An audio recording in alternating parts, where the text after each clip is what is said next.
안녕하세요. 옛이야기입니다. 오늘도 와주셔서 감사합니다. 옛이야기 채널은 사연 읽어주는 남녀 채널에서 지금은 삭제되어 들을 수 없는 21년도에 소개해드린 사연 중 베스트 사연만 뽑아 다시 읽어드리는 채널입니다. 구독과 좋아요 부탁드리며 오늘의 사연 바로 시작하겠습니다. 안녕하세요. 저는 현재 52살의 남자입니다. 저희 집은 어렸을 적에는 굉장히 가난했었습니다. 제가 어린 시절부터 저희 부모님은 돈이 많아야 행복한 삶을 살 수 있다고 그러셨어요. 돈이 없어서 다른 사람들한테 많이 무시당하셨거든요. 그래서 저한테도 저희 형에게도 늘 돈 거리셨죠. 저는 돈이 없어도 충분히 행복하게 살 수 있다고 생각했는데 살다 보니 정말 부모님 말씀이 맞는 건가 싶은 일도 생기더라고요. 정말 돈이 있어야만 가족끼리 사이가 좋아지고 행복해지는 걸까요? 아직도 의문입니다. 오늘은 돈 때문에 울고 웃었던 저희 가족 이야기를 해보려고 합니다. 저희 가족은 아버지, 어머니, 형, 그리고 저 이렇게 네 식구였습니다. 아버지는 일용직 노동을 하시고 어머니가 식당에서 주방 일을 하시면서 저희를 힘들게 키우셨죠. 형과 저는 15살 차이가 났고 저는 저희 집에서 막둥이였어요. 그래서 어릴 때부터 정말 귀여움을 많이 받고 자랐답니다. 저희 형은 정말 착했습니다. 항상 맛있는 게 있으면 저에게 양보했고 부모님께 받은 적은 용돈도 저에게 쓰는 걸 아까워하지 않았어요. 늘 바쁘신 부모님 대신 저를 잘 돌봐주는 형을 저는 부모님처럼 잘 따랐습니다. 형은 공부를 썩 잘하는 학생은 아니었습니다. 대학교도 그저 그런 대학을 나와서 평범하게 회사를 들어가서 잘 다니다가 결혼을 했었죠. 그런데 갑자기 형이 좋은 아이템이 있다고 회사를 그만두고 창업을 했습니다. 그리고 형이 31살 때 그게 대박이 난 겁니다. 그 뒤로 형은 벌어오는 돈을 전부 가족을 위해 썼습니다. 아이 갖기를 원하던 형수와 다르게 형은 우선 사업을 안정적으로 만든 다음 아기를 갖기를 바랬어요. 그래서 아이도 37살 늦은 나이에 겨우겨우 낳았죠. 저는 형 덕분에 비싼 가외도 하고 몸에 좋다는 보양식도 잘 먹어가면서 공부에만 집중할 수 있었어요. 그래서 서울의 명문 대학에 진학할 수 있었죠. 게다가 형은 저에게 방학 때마다 큰 돈을 쥐어주면서 해외여행을 하면서 세상 보는 눈을 키우라고 했어요. 그리고 학기 중에는 아르바이트 하지 말고 그 시간에 더 공부를 해서 좋은 직장에 들어갈 생각하라고 매달 용돈도 듬뿍 주었습니다. 정말 제가 지금 좋은 회사에 다니면서 많은 돈을 벌 수 있는 건 어찌 보면 다 형 덕분입니다. 하지만 집에 돈이 생긴다고 다 좋은 건 아니더라고요. 저희 부모님은 갑자기 많은 돈이 생기게 되면서 사람이 조금 변하셨습니다. 평생 사는 동안 돈 때문에 무시당하고 힘들게 사셨어요. 그런데 형이 벌어오는 돈 덕분에 좋은 아파트, 비싼 자동차를 타고 다니다 보니 주변에서 자신들을 대하는 태도가 많이 바뀐 것을 느끼셨대요. 그리고 그 뒤로 매일같이 돈돈거리면서 사람 인생에 돈이 제일 중요하다는 마인드로 바뀌셨습니다. 그리고 그 마음이 제 인생을 힘들게 만들었습니다. 대학교를 들어갈 때도 제가 가고 싶은 적성에 맞는 과보다는 돈 잘 벌 수 있는 전공을 공부하라고 강요하셨거든요. 그러면서도 직장도 무조건 사람들에게 대접받고 돈 잘 버는 것을 고르라고 늘 말씀하셨어요. 다행스럽게도 그럴 때마다 형이 저에게 돈 걱정하지 말고 하고 싶은 공부하고 적성에 맞는 직업을 고르라고 말을 해주었지만요. 정말 형은 저에게 든든한 정신적 지주였습니다. 갑작스럽게 어린 나이에 성공해서 변할 법도 한데 형은 그러지 않았어요. 어릴 때부터 착하던 심성도 그대로였고 늘 자신보다 가족을 생각하는 마음도 변하지 않았죠. 그러다 제가 대학교를 졸업하고 취직을 하고 나니 갑자기 부모님이 선 자리를 마련했다고 저한테 말씀하셨어요. 형석아, 너 여자친구 있냐? 여자친구요? 아직 없어요. 그동안 취업 준비하느라 연애는 못했어요. 어느 정도 회사에 적응하고 나면 여자 만나려고 생각 중이에요. 그래. 아이, 그럼 잘 됐다. 엄마가 자리 마련할 테니까 선 한번 보렴. 네? 선이요? 아이, 저 아직 결혼 생각 없어요. 아이, 어미가 마음에 드는 집안이 있어서 그래. 아주 잘 사는 부잣집 딸내미야. 나는 얼마 전에 한번 봤는데 얼굴도 엄청 예쁘고 싹싹한 게 아주 마음에 들더라. 어머니는 돈 많은 집 여자를 저한테 소개시켜 주려고 하셨습니다. 그 여자네 부모님이 사업을 하시는데 제가 결혼하면 형 사업에도 도움이 될 거라더군요. 만나보고 나쁜 거 아니면 무조건 결혼하라고 약간 강요하는 식으로 말씀하셨죠. 옆에서 아버지도 형이 그동안 저한테 해준 걸 생각해서라도 형한테 도움되는 결혼을 하라고 이상한 소리를 하셨고요. 저는 아직 결혼할 생각도 없고 배경만 보고 결혼하고 싶지도 않다고 말했습니다. 하지만 부모님께서는 살다가 아이 낳고 하면서 정 붙이고 사는 거라고 돈 있으면 행복한 결혼 생활 할 수 있다면서 막무가내셨습니다. 형은 그 이야기를 듣고 결혼은 사랑하는 사람이랑 해야 한다면서 부모님을 말려주었어요. 하지만 형의 이야기에도 역부족이었습니다. 부모님이 저에게 선을 권한 이후부터 집에 자꾸 큰 소리가 났어요. 이번 주말에 저번에 말했던 그 처자랑 약속 잡아뒀으니까 꼭 나가도록 해. 제가 계속 거절하자 어머니는 본인 마음대로 약속을 잡고는 저에게 통보를 하셨습니다. 그날도 어김 식사 자리에서 작은 다툼이 일어났죠. 제가 대충 식사를 마치고 방으로 들어와서 씩씩거리고 있는데 형이 조심스럽게 제 방으로 들어왔어요. 동생아, 그냥 한번 선짜리 나가. 물론 나는 네 편이야.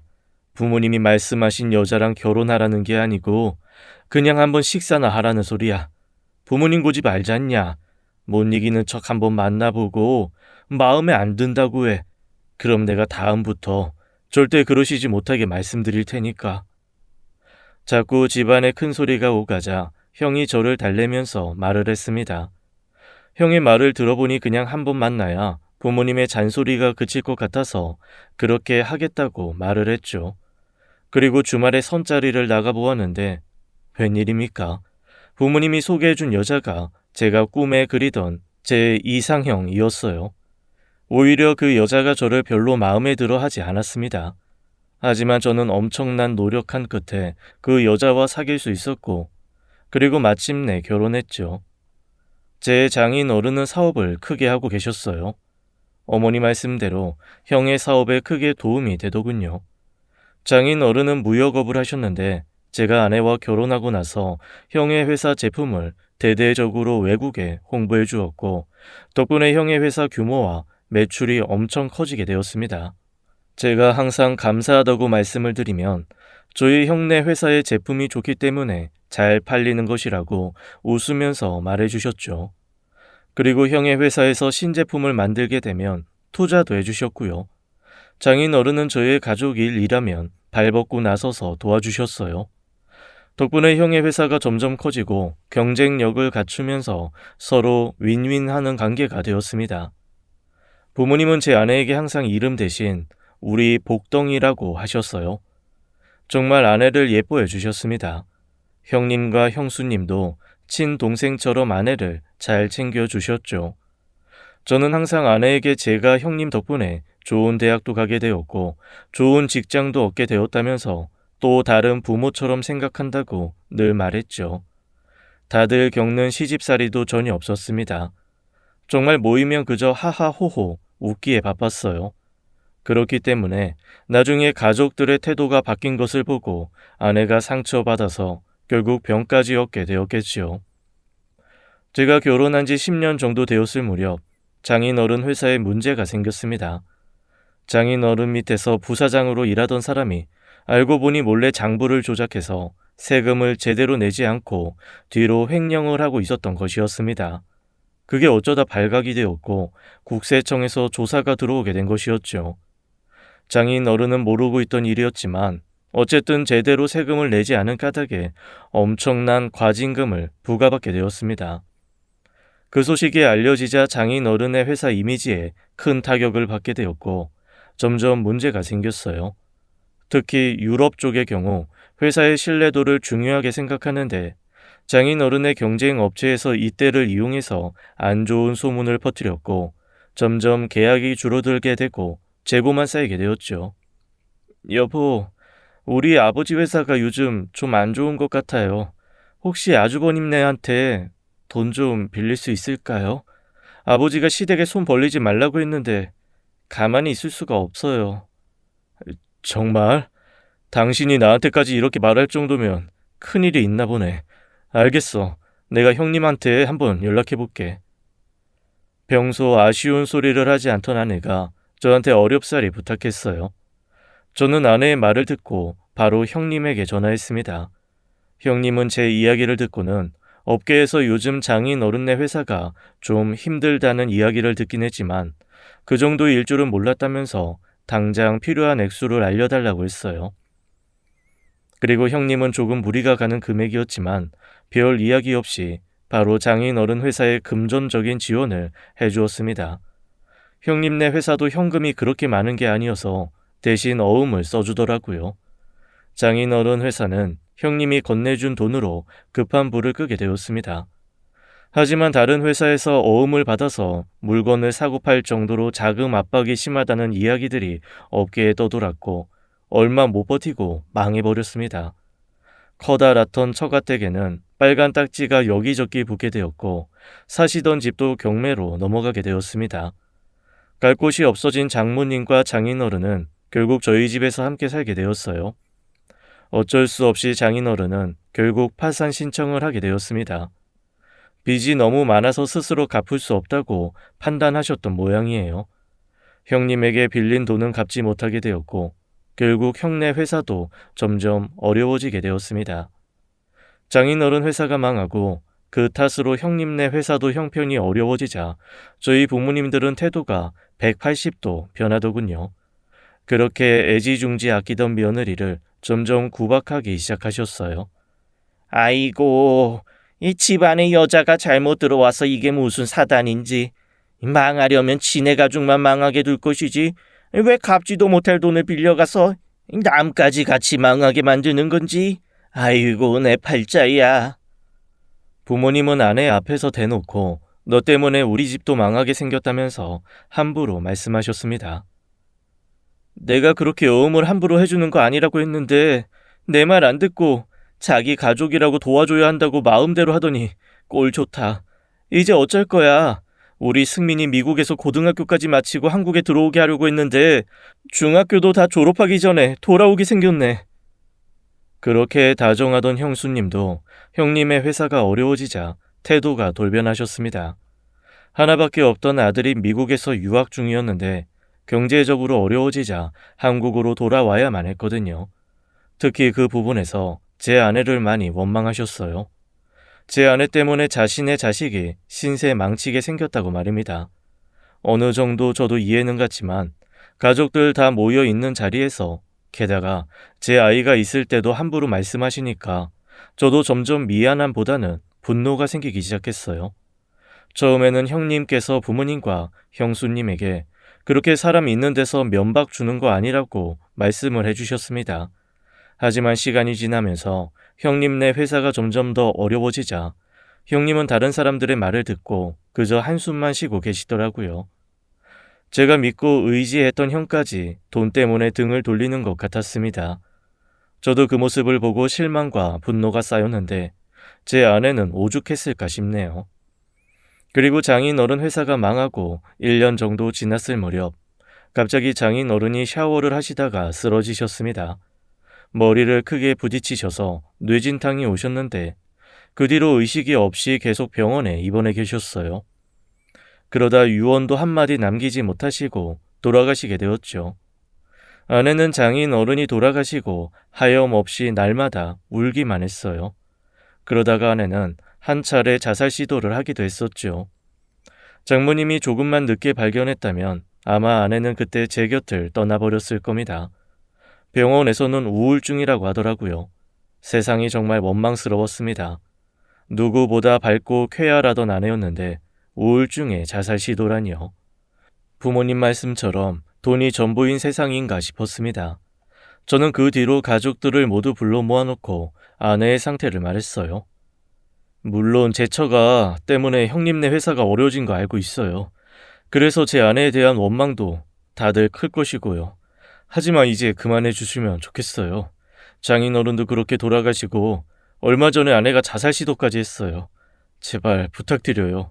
형님네 회사가 어려워진 거 정말 죄송하지만 돈보다는 사람 목숨이 중요한 거 아닙니까? 장인어른한테 빌려주신 돈 바로는 못 드려도 제가 열심히 일해서 갚을게요. 제발 이렇게 부탁드려요.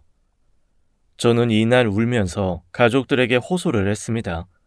제 아내가 자살 시도한 것이 정말로 충격적이었거든요. 하지만 제 이야기를 듣고 가족들은 아내 걱정은 하지 않더라고요. 자살 시도를 했어? 그게 그래도 양심은 있나 보다. 나는 맨날 시댁에 와서 싱글싱글 웃으면서 가족들 대하길래 아이 발 뻗고 편히 자는 줄 알았더니 죄책감은 좀 들었나 보지? 어머니, 사람이 죽을 뻔했다는데 무슨 말씀이 그러세요? 형씨가 미안하다. 나도 은연중에 재수씨를 조금 다른 태도로 대했는지 모르겠다. 그래, 재수씨 상태는 좀 어떠냐? 그나마 형님만 정상적인 사고를 가지고 있는 것 같았습니다. 그리고 형님은 제 이야기를 듣고 나서 아내에게 전화했더라고요. 아내에게 자신도 어쩔 수 없는 사람이라서 제 아내를 원망했었다고 말씀하셨대요. 그동안 시댁 사람들이 함부로 말할 때 가만히 있었던 게 미안하다고요. 하지만 사업은 다시 일으키면 되는 것이라고 하면서 건강 잘 챙기고 절대로 다른 마음은 먹지 말라고 말했다고 했습니다. 아내는 그 말이 정말 감사했다면서 전화가 온 날 저에게 울면서 이야기를 했어요. 그리고 자기 때문에 온 가족이 분비박산 난 것 같다고 미안하다고 말했습니다. 제가 그 말을 한 뒤로는 다행히 아내를 향한 원망과 구박이 조금은 줄어들었습니다. 아주 잠시 동안이지만 말이에요. 아내가 어느 정도 정신적으로 건강을 회복한 후부터 조금씩 사람들과 만나기 시작했어요. 그리고 저희 어머니 생신 때 가족끼리 다 같이 오랜만에 모였습니다. 저는 만나기 전날 일부러 부모님 집을 방문해서 장인 어른에 대해서 언급하지 말아달라고 신신당부를 했어요. 그런데 어머니의 생신을 축하하는 자리에서 제가 가족들에게 그나마 가지고 있던 정마저 떨어지게 되는 사건이 생겼습니다. 아이, 그 손목에 난 흉터는 좀 가리고 다니지 그러냐? 갑자기 식사를 잘하고 계시던 아버지는 제 아내가 자살 시도했던 흉터에 대해서 말씀하시고는 자살은 정말 못난 사람들이나 하는 거라고 말씀을 하셨어요. 사람 목숨 하늘에서 받은 것인데 그걸 소중하게 여기지 않고 함부로 한다고 역정을 내시더라고요. 제 아이가 아직 죽음이 뭔지도 모르는 어린 나이였는데 그 아이 앞에서 계속 거침없이 말씀을 하셨습니다. 제 옆에서 아내는 당황스러운지 음식도 먹지 못하고 아무 말도 없이 가만히 고개만 숙이고 있었어요. 아버지, 그만하세요. 참다 못한 제가 아버지를 말리기 위해서 한마디 했습니다. 아이, 왜? 내가 못할 말 했냐? 집에 문제를 일으켰으면 잘못했다고 싹싹 빌고 이 문제를 해결할 생각을 해야지. 아이, 목숨을 끊고 도망을 가려고 해. 아버지는 아내가 얼마나 힘든지 몸은 괜찮은지 걱정하지 않으셨어요. 오직 돈돈거리셨습니다. 아버님 그만하세요. 동서가 자기 앞으로 큰 보험이라도 드러났을 수도 있죠. 그래서 자기 목숨값으로 이 사람한테 빌린 돈 갚으려고 그랬나 봐요. 게다가 옆에서 형수님도 한마디 거두셨습니다. 사람 입에서 나올 수 있는 말인가 싶었어요. 아버지 돌아가시고 힘들어하는 사람 앞에서 목숨값 운운하다니요. 아내는 형수님의 말을 듣고 끝끝내 울음을 터뜨렸습니다. 아니, 어디 밥상머리에서 눈물을 흘리는 거냐, 이 복 떨어지게. 눈물 그치진 못해. 그날 식사 자리는 결국 난장판이 되었어요. 자기 엄마가 울자 5살 난 제 아들 녀석도 갑자기 따라 울기 시작했습니다. 어머니와 형수님은 그런 아이를 달래주시기는커녕 아내에게 애우는 거 안 달래주고 뭐하냐고 소리를 치셨습니다. 그 상황에서 저는 더 이상 화를 낼 여력도 없더라고요. 이 사람들하고는 더 이상 대화가 통하지 않을 것 같았습니다. 이런 몰상식한 사람들이 제 가족이라는 것이 너무 소름 끼치고 화가 날 정도였어요. 형님이 저 대신 다른 가족들에게 그만 좀 하라고 소리를 치고 있을 뿐이었죠. 제발 그만하세요. 아내가 요즘 힘드니까 괴롭히지 마시라고 제가 분명히 말씀드렸잖아요. 잘해줄 거라고 생각은 하지 않았지만 제가 사랑하는 사람한테 이렇게까지 함부로 하실 줄 몰랐네요. 앞으로 더 이상 보지 않았으면 좋겠습니다. 장인 어른이 빌리신 돈은 제가 떼어먹지 않고 꼭 갚을 테니까 걱정하지 마시고요. 저는 가족들에게 더 이상 보지 말자고 의절 선언을 하고 식당을 나왔습니다. 여보 미안해. 저런 사람들이 내 가족이라니 정말 창피하다. 미안해. 그만 울어. 이제 저 사람들은 평생 보지 말자. 앞으로 나는 당신이랑 우리 아이 그리고 장모님만 내 가족이라고 생각하고 살게. 아무리 달래주어도 아내는 뭐가 그리 슬픈지 하염없이 울기만 했습니다. 그날 이후 형님만 저에게 가끔 전화를 하셨어요. 형님하고 계속 연락을 하면 저희 아내를 괴롭히던 아버지, 어머니, 그리고 형수님도 계속해서 생각날 것 같았어요. 그냥 그 사람들과 연을 끊고 싶었기 때문에 형님의 전화도 피했고 오직 문자로 앞으로 연락하지 않았으면 좋겠다고 말을 했죠. 형님은 제 심정을 이해할 수 있을 것 같다고 하셨습니다.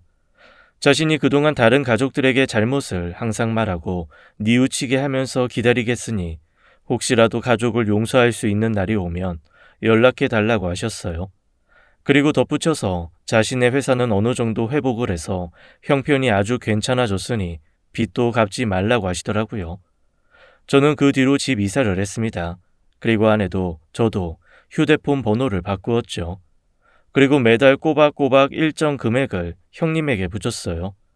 장인 어른의 빚은 제가 꼭 갚고 싶었거든요. 그래야 가족들이 제 아내에게 함부로 했던 것을 조금이나마 미안해할 것 같았습니다. 아내는 그날 가족들과의 식사 자리 이후 다시 상태가 안 좋아졌습니다. 다시 감정적으로 굉장히 불안해졌고 매일 밤 수면제를 먹고서야 겨우 잠자리에 들게 되었죠. 그 불안 증세를 없애는데 꽤나 오랜 시간이 걸렸어요. 저와 아이 그리고 장모님이 함께 오랜 기간 노력해서 정상 생활을 할 수 있었습니다. 아이는 왜 자주 보던 할머니와 할아버지는 안 보냐고 보고 싶다고 자주 말했습니다. 특히 설날이나 추석이 되면 아이가 항상 할머니 할아버지 집에 놀러 가자고 말을 하더군요. 그래도 부모님이 아내는 구박해도 아이는 정말 예뻐해 주셨거든요. 또 외동이었던 제 아이는 조카인 민수를 친형처럼 따르며 많이 좋아했어서 그런지 민수 이야기도 자주 했습니다. 저는 아이에게 다른 가족들은 외국에 나가서 만나기 힘들다고 둘러대기 급급했어요. 그럴 때마다 아내는 저에게 아이를 데리고 집에 다녀오라고 했습니다. 자기에게 평생 씻을 수 없는 상처를 준 건 맞지만 저에게는 가족 아니냐고요. 자기는 그 사람들을 만나고 싶지 않지만 본인 때문에 가족의 연을 끊는 건 아닌 것 같다고 말이에요. 하지만 저는 그 사람들은 더 이상 내 가족이 아니라고 아내가 말을 할 때마다 일축해버렸습니다. 그렇게 10여 년 정도가 지났을까요? 시간이 지나고 얼굴을 보지 않으면 잊혀질 줄 알았는데 어느새 저의 가족들은 제 마음속 한켠에 짐이 되어 있었습니다. 가끔 길을 가다가 부모님 연배의 어르신들을 우연히 만나면 우리 부모님은 잘 지내실지 아픈 곳은 없으신지 걱정이 되기도 했습니다. 하지만 그런 걱정들과 함께 아내에게 함부로 했던 모습이 떠올랐고 이내 연락하고 싶은 마음이 사라졌습니다. 그러던 어느 날 회사에서 일을 하고 있는데 로비에서 누가 절 찾아왔다고 연락이 왔습니다. 이 일 문제로 누가 갑자기 저를 찾아왔나 싶어서 내려가 보았더니 거기에는 형님이 서 계셨습니다. 형씨가 오랜만이다. 형님은 제 손을 꼭 붙잡고 인사를 하셨습니다. 오랜만에 뵌 형님은 많이 늙어 계셨습니다. 손에도 주름이 가득하셨어요. 그 얼굴과 손을 보고 저는 아무 말도 할 수 없었습니다. 잠시 저희 둘은 가만히 말없이 서 있었죠. 네가 먼저 우리를 용서하고 연락할 때까지 기다린다고 했는데 이렇게 네 앞에 나타나서 정말 미안하다. 집에 무슨 일 있었어? 혹시 부모님이 어디 아프시기라도 한 건가? 형님은 말없이 고개를 젓더니 중요하게 할 말이 있으니 조용한 카페에 가서 이야기를 좀 나눌 수 있겠냐고 했습니다. 저는 알겠다고 말을 하고 잠시만 기다리라고 했어요. 우선 사무실로 올라가서 급한 일이 생겼다고 반차를 쓰고 내려왔습니다. 그리고 형님과 조용한 곳으로 향했어요. 거기서 자리를 잡고 앉아서 제가 형님에게 물었습니다. 형, 대체 무슨 일이야? 그게 우리 민수가 많이 아파. 예전부터 신장에 문제가 있었는데 요 근래 급격히 안 좋아져서 이제 이식하지 않으면 안 된다고 하는구나. 형님은 말없이 커피를 몇 모금 마시더니 입을 떼셨습니다. 군대 갔다가 갑자기 많이 안 좋아져서 병가제대하고 병원에 입원해 있다. 세상에 그런 일이. 우선 신장 이식 신청을 해두었는데 그게 엄청 오래 걸리더라고. 민수랑 잘 맞는 사람 찾기도 힘들고 이 다른 가족들은 다 검사를 해보았는데 적합하지 않다고 했어. 혹시나 네가 맞을까 하고 염치불구하고 찾아봤다. 형님은 연신 미안한 표정을 지으시고는 저한테 검사를 좀 받아봐 줄 수 없겠냐고 물어보셨어요. 저는 당연히 알겠다고 말을 했습니다. 아무리 가족이 믿고 꼴도 보기 싫지만 조카 목숨이 걸린 일이라 잠시도 머뭇거리지 않고 대답했어요. 그날 저는 집으로 가서 아내에게 형님을 만났던 이야기를 할까 잠시 생각했었습니다. 하지만 괜히 아내에게 과거에 힘들었던 기억을 꺼내게 하는 것 같아서 아무 말 하지 않았죠. 그때 일을 잊고 건강한 정신으로 잘 살고 있는 아내에게 고통을 주고 싶지 않았습니다. 그리고 몰래 신장 이식이 가능한지 검사를 받기로 마음을 먹었어요. 병원에서 검사를 받기로 한 날이 다가왔는데 검사를 받기 전날에는 아무것도 먹지 말아야 하더라고요. 제가 하루 종일 아무것도 먹고 있지 않으니 자꾸 아내가 아프냐고 걱정을 하고 억지로 이것저것 먹이려고 하길래 어쩔 수 없이 사실대로 털어놓았습니다. 사실 며칠 전에 형님을 만났어. 그런데 민수가 많이 아프다더라고. 그래서 내가 내일 신장 이식할 수 있는지 검사를 받아야 해서 오늘 아무것도 먹을 수가 없어. 미안해.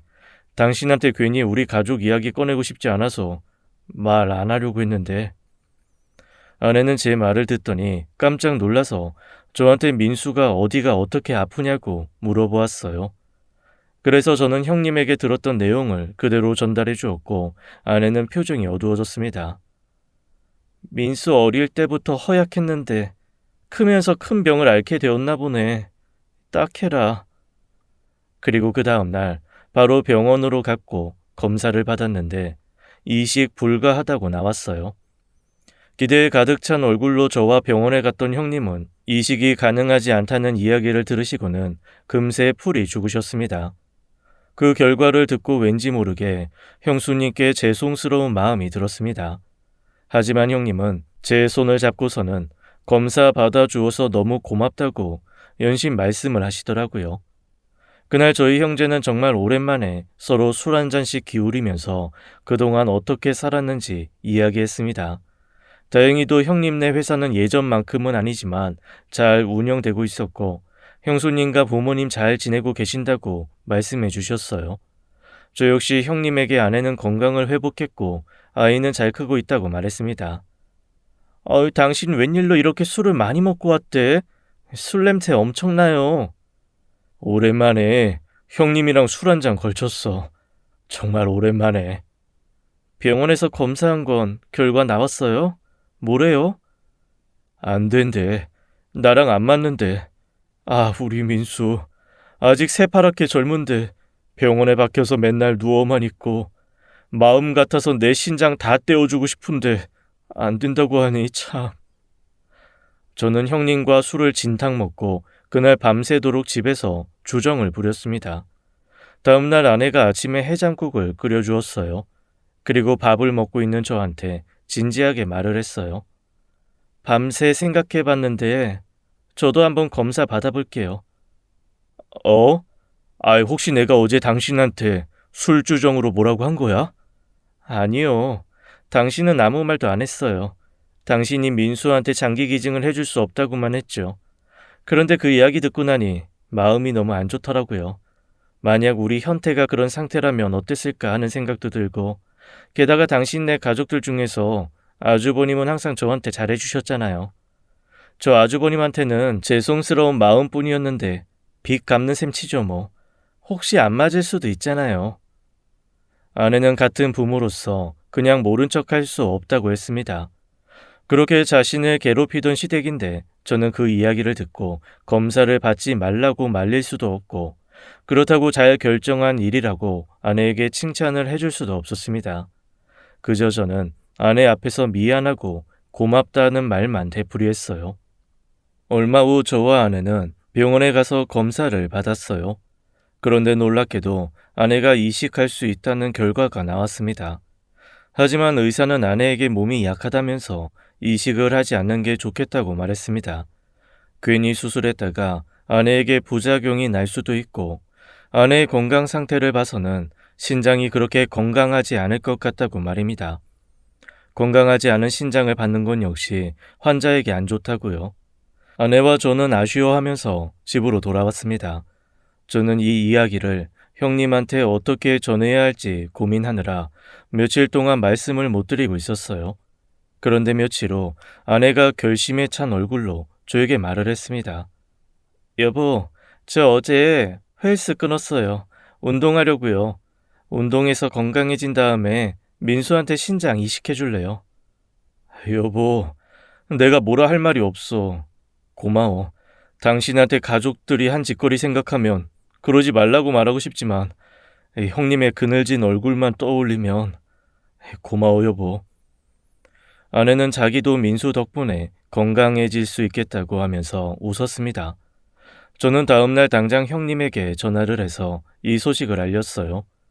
그랬더니 형님이 정말 고맙다면서 전화기 너머로 우시는 소리가 들렸습니다. 그리고 제 아내한테 고맙다고 한번 만나자고 했어요. 제가 아내에게 말을 전했더니 고개를 저었습니다. 내가 이렇게 하는 이유는 나도 자식이 있는 부모이기 때문이에요. 당신네 가족들을 용서한 거 아니에요. 아주버님은 저에게 잘해주셨고 저한테 가족들이 하는 행동에 대해서 사과도 하셨으니 저는 아주버님에게 나쁜 마음이 없어서 하는 거예요. 저희 아버지 때문에 많은 피해도 보셨고요. 하지만 형님이랑 시부모님들은 사실 아직 용서할 수 없어요. 형님 얼굴 뵈면 그때 생각날 것 같아서 만날 수 없어요. 저는 형님에게 아내가 만나고 싶지 않아 한다고 말을 했고 형님은 알겠다고 했습니다. 그리고 1년 동안 아내는 정말 열심히 몸 관리를 했어요. 헬스도 하고 항상 좋은 음식, 건강한 음식만 먹으려고 했죠. 주말이면 저와 함께 등산도 다니고 엘리베이터 대신 계단을 이용했습니다. 그리고 다행히 민수도 그동안 더 이상 나빠지지 않았습니다. 예전보다 훨씬 더 건강해진 모습으로 다시 병원으로 가서 검진을 했습니다. 의사 선생님도 놀라시더라고요. 어떻게 1년 만에 이렇게 건강해질 수 있냐고 말입니다. 그리고 수술을 바로 진행했고 다행히 성공적으로 잘 되었습니다. 민수도 그 뒤로 건강을 회복했어요. 이 일이 있고 나서부터 저는 가족들을 가끔 만나고 제 아이도 친가에 자주 가고 있답니다. 하지만 아내는 저나 아이가 다른 가족들과 연락하고 지내는 것은 좋지만 자기는 빼달라고 했어요. 시댁 사람들 얼굴을 보면 자신이 너무 힘들어질 것 같다고 했거든요. 저는 아내의 의견을 존중해 주었습니다. 가족들은 저를 볼 때마다 항상 아내가 잘 지내는지 건강한지 물어보았어요. 그리고는 자신들을 용서하면 언제 한번 얼굴을 보고 싶다고 전해달라고 했었죠. 민수에게 장기 기증해준 고마움을 꼭 만나서 전하고 싶다고들 했습니다. 물론 과거 자신들이 했던 잘못도 사죄하고 싶다고 말했고요. 아내는 계속해서 마음을 열지 않았지만 말이에요. 벌써 수술을 하고 5년이 지났어요. 얼마 전 민수가 결혼을 한다고 색시를 소개해 주겠다고 연락이 왔었습니다. 민수는 제 아내도 같이 만나고 싶다고 말했지만 아내는 아직 시댁 사람들 누구도 만나고 싶지 않다면서 만남을 거절하더군요. 자기는 아직 저희 가족들을 만날 마음의 준비가 되지 않았다고 말하면서 말이에요. 그러면서 아내는 자기가 신장 이식을 해줌으로써 자신은 아버지가 시댁에 진 빚을 갚았다고 생각한다고 했습니다. 그리고 가족들이 자기에게 고마움을 표현하고 싶어 하지만 절대 만나주지 않는 이유는 고마워하는 마음을 받지 않는 것이 자신이 받았던 구박과 멸시에 대한 자그마한 복수라고 하더라고요. 제가 아내가 했던 말을 가족들에게 전달했더니 다들 자신들의 과거에 아내에게 했던 일을 후회한다고 말씀하셨습니다. 저는 가족들에게 언젠가 아내가 마음이 열리면 그때 이 마음 잊지 말고 잘해주라고 말했습니다. 언젠가 다시 예전처럼 가족들이 다 웃으면서 식사하는 자리가 오기를 손꼽아 기다릴 뿐입니다. 아내가 평생 저희 가족들을 용서하지 않는다고 해도 아내에게 그런 자리를 강요할 생각은 없습니다. 저는 그저 아내에게 너무 고맙고 미안할 뿐입니다. 다른 가족 대신 제가 평생 옆에서 아내에게 잘해줄 생각입니다. 지금까지 옛 이야기였습니다. 끝까지 함께 해주신 여러분 감사드리며 저희는 다음 사연으로 돌아올게요. 감사합니다.